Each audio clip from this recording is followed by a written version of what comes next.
How's it going, everybody? This is Cameron White with White Light Astrology, giving you guys your July 2019 horoscope for Taurus, Sun, and Rising.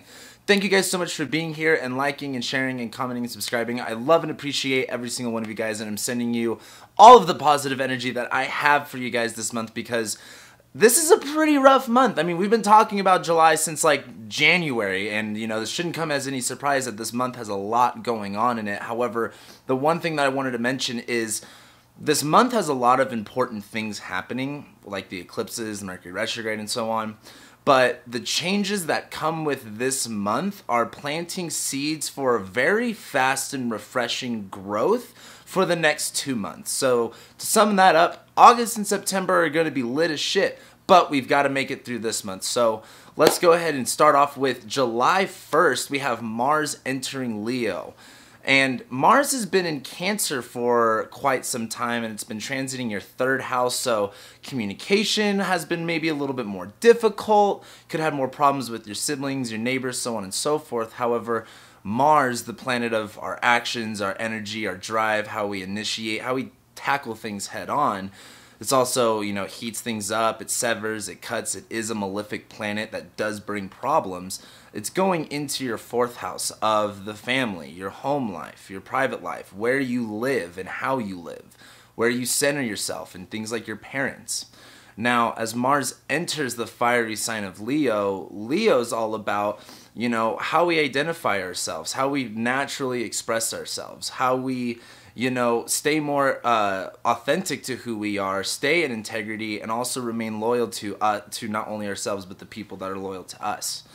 And now as Mars enters Leo, this is definitely going to be a time of acting more on what our pride says, what our ego says, so I can definitely say shy away from that stuff and be aware of when you're acting out of your ego or when you're acting out of pride. But also don't be afraid to stand for, you know, what you believe in and holding yourself, you know, accountable for what is an integrity for you. And as Mars goes through your fourth house, this is definitely going to be very symbolic of like, hey, maybe you're starting to take more assertive direction within the context of your living situation, with your parents or with your family. However, Mars and Leo in your fourth house too may bring some irritations and frustrations within the home life for you. Then the next thing that we got going on is on July 2nd, we start eclipse season. And eclipse season it's always just a weird, funky 2 weeks, so just keep that in mind. But these eclipses are pretty important, especially as we start on July 2nd with the solar eclipse in Cancer. Now, this is going to be kind of evident of what happened in early January when we first started having these eclipses in Cancer and Capricorn. What was going on then is kind of going to come to fruition now. However, with this being a solar eclipse where we're talking about the moon eclipsing the sun, usually this is a new moon where you can focus on one thing basically. While now the moon is going to be cutting out the light of the sun, so there can be a little bit of an emphasis on this area for you guys, and this is your third house. And the third house is one of those houses that just kind of has a lot going on with it. It has to do with not only our communication and our mindset, our writing and our thinking style. This also has to do with our siblings, our neighbors, things in our approximate vicinity, as well as this. The third house has a lot to do with our capabilities and how we can do things and what we're capable of. Now, as we have these eclipses here, this comes down to a big, kind of like a critical moment of, for you guys, what are you capable of and where do you need to utilize those capabilities and kind of address certain situations that are going on. Then on July 8th, we have Mercury stationing retrograde, and this is a pretty big deal. I mean, I did my Mercury retrograde video, so make sure you guys check that out. However, Mercury is going to station retrograde in Leo in your fourth house, so this will manifest as some type of either miscommunication, mindset switch, or reevaluation of how you perceive things within the context of your home and your family and your private life and your parents. So definitely be aware of any type of communication that's being used. At the same time, during this Mercury station, we have Mars conjoining Mercury, so this may be like an irritating conflict, this may be some words hashed out. The biggest thing to remember is while Mars conjoins Mercury, there may be a mindset or a thought process switch, and that can look a lot of different ways, but for the most part it's going to be in the context of your living situation or your home, your parents, anything to do with your heritage. But on a more psychoanalytic level, this is like how we center ourselves, and you may find yourself kind of reshifting your perception on how you kind of center yourself. Then as we move forward about a week later, that's when we have the lunar eclipse in Capricorn happening. Now, this is a pretty big deal as this is a pretty gnarly lunar eclipse. This is like the most gnarly like lunar transit that we have this whole year. However, this is happening in your 9th house, and as we've been talking about with the nodal axis in your 3rd and in your 9th, this is focusing on using your capabilities and using more of what you've got with you rather than going out of your way to learn more or extend yourself more.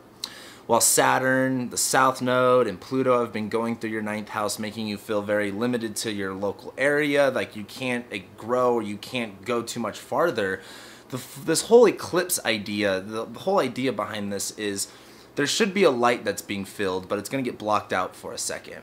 And this is in your 9th house of your beliefs, of your spirituality, far distance travel, foreign language, higher education. And where those responsibilities in that context of the 9th house, whether it's spiritual, higher education, whatever, those responsibilities can oftentimes hold weight. And I think that this eclipse is really about going, if you really want to utilize more of yourself, you have to realize that the structures that you've built a lot of your belief systems on don't necessarily hold everything together. That's not saying you're completely wrong, but what I am saying though is that there's definitely a structural problem with this 9th house area, and that eclipse is going to be the time to realize what steps need to be taken in order to counteract that. Also on July 16th, we have Venus opposing Saturn, and Venus is here in Cancer, you know, wanting you to really value what you're saying to other people and really find more value and protection and nurturing within the context of your capabilities, how you express yourself, and how you relate to your brothers around you. And while Venus is in Cancer and she's really hungry for this type of, you know, value being expressed and, you know, sharing connection and trust and empathy with people, Saturn in the 9th house is kind of like, you know, if you really want to do that stuff, you do have to make these structural changes, and so you can't do that until you do this. And that's kind of not good for a second, but the next day on July 17th, Venus will conjoin the North Node. And what I think is important about this is, while that Venus-Saturn opposition is kind of yucky, and it's kind of Saturn telling Venus no, the next day Venus gets to conjoin the North Node, and this gives so much more of a clarity of why. Like, why are you valuing the way that you communicate, the way that you've been utilizing yourself, the way you've been kind of utilizing all of your capabilities? Why are you going in that direction? Why do you value that? What needs to be protected? What needs to be cared for in this area? Then on July 3rd, we have Venus entering Cancer, going from your 2nd house into your 3rd house, where Venus was having a little bit more fun with your money. Venus is now going into the sign about protection, about trust, about nurturing, focusing on the essentials and focusing on what's nostalgic, what has sentimental value to it. And as Venus goes into Cancer, where she's wanting to focus on building those connections and establishing that trust within the things that she finds valuable, the sentimental things, the trust, the empathy, the connection, this is going into your 3rd house of your self-expression, of what you say, how you say it, and why you say it. The 3rd house, you know, I say this a lot, but the 1st house is like who you are, the 2nd house is what you got, and the 3rd house is how you use it. Venus in Cancer in your 3rd house is like, how are you really utilizing your empathy, your communication, your trust, and where can you find more value in that and be more expressive of that? Then on July 19th, we have Mercury retrogressing back into Cancer. And what's important about this is, while Mercury is in Leo, it is really about, you know, what are we saying, why are we saying it, and do we need to say it? Mercury going back into Cancer is focusing more on addressing the inner issues on that. You know, we could sit here and say all day long, you know, this is why I'm doing these things and X, Y, and Z. But Mercury going back into Cancer is really focusing on the internal, of a deeper meaning of why. And as Mercury goes back into Cancer, back into your 3rd house, I think this is going to be about reevaluating and just re-looking at how can you be more capable and how can you really utilize yourself in those different ways, and what does that come down to? And while this is in the sign of Cancer, we are talking a little bit more about, you know, empathy. We're talking more about trust. We're talking more about protection and vulnerability. So those are key words to keep in mind throughout this transit. But then 2 days later, Mercury goes cazimi with the Sun and conjoins it. This is when Mercury's, in essence, being purified by fire and getting a lot more sense of clarity for what the fuck's going on with its retrograde. But as Mercury conjoins the Sun, I think this is a lot more clarity of what needs to be done in a sense. Like the third house is you doing stuff, and while Mercury conjoins the Sun, what are the needs, what are the essentials that need to be taken care of and handled before you go out of your way and outstretch yourself somewhere that you can't do until you've handled this stuff. Then on July 23rd, we have the Sun ingressing into Leo, and this is going into your 4th house, into the most bottom part of your chart. So we are talking about a little bit more, not necessarily like isolation or alienation, but feeling more centered and grounded in your sense of self and that sense of expression, that sense of vitality that you carry. The Sun is in its domicile, and it is going to be going through your 4th house, so this is kind of like a very lit up, this part of your chart is being lit up, and this is about the family. This is about where you're living, how you're living, what house or situation do you live in, and this is just bringing more light and awareness to it to where you can kind of see everything that's really going on. Then on July 24th, we have Mercury conjoining Venus while Mercury is still retrograde, and I think this is very important because while Venus is in Cancer and it is looking to, you know, like this is what I want to do, I value this, I want to protect this, I want to nurture this, and it's time to say it, it's time to do it. Mercury's been having a hard time mentally grasping that feeling.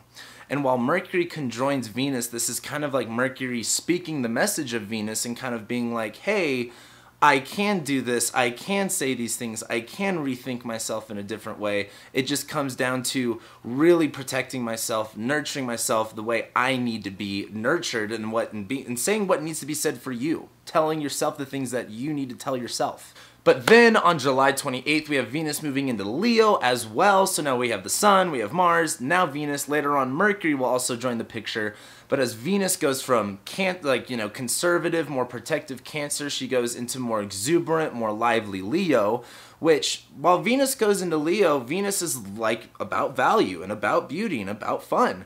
And in the sign of Leo, where we're talking about the light, we're talking about how we express, we're talking about being loud and proud, Venus is looking for connection and, you know, sometimes even glory. And, you know, a good way to put it is being, I don't want to say honored, but more of like acknowledged for what Venus has done. And as Venus goes into your 4th house, this is bringing more excitement, more glory is a good way to put it, into your 4th house of the home and the family life. Then as we end the month on July 31st, that's when we have the new moon in Leo. So like I said, there's a ton of shit going on in Leo for you guys. And this is really important as we look into August and September, because during August, for the most part, everything's going to be in Leo trining Jupiter and Sagittarius, and it's in aversion to Saturn, so we can't even see that. This is pretty positive, and so I think by the time we get to this end of this month and it focuses back on where are you centering yourself at, you know, your living situation and X, Y, and Z, I think this is about feeling a more sense of pride and a better sense of self, a better sense of, you know, who you are, what you do, and feeling more grounded in that so you can be more expressive of that, especially as Jupiter transits your 8th house and you're learning a lot about change and growth and what that looks like. So with that being said, thank you guys so much for being here and liking and sharing and commenting and subscribing. I love and appreciate every single one of you, and I'll be seeing you next month.